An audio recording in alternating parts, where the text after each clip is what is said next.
তো নমস্কার বন্ধুরা, কেমন আছো তোমরা সবাই? আশা করি ভালো আছো।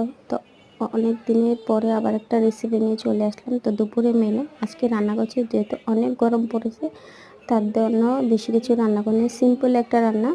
তো বানিয়েছি সাদা ভাত, তারপর কারকল আলু ভাজা, আর এখানে হচ্ছে চাল কুমড়ো ভাজা কালি জিরে ফোড়ন দিয়ে, সাথে একটা আছে গন্ধ লেবু, আর এখানে আছে কাঁচা লঙ্কা, তারপরে 4 টুকরো শসা, আর শসা দিয়ে পরিবেশন করে দিলাম আমার হাজব্যান্ডকে, খেয়ে কাজ চলে যাবে। তার জন্য দেখো এখানে ডাল বানিয়েছিলাম, মুগ ডাল টমেটো দিয়ে।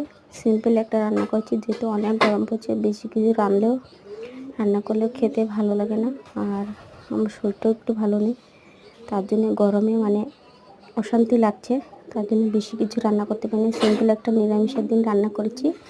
তো আশা করছি তোমাদের কাছে ভালো লাগবে। যদি ভালো লাগে লাইক কমেন্ট শেয়ার করে চ্যানেলটাকে সাবস্ক্রাইব করে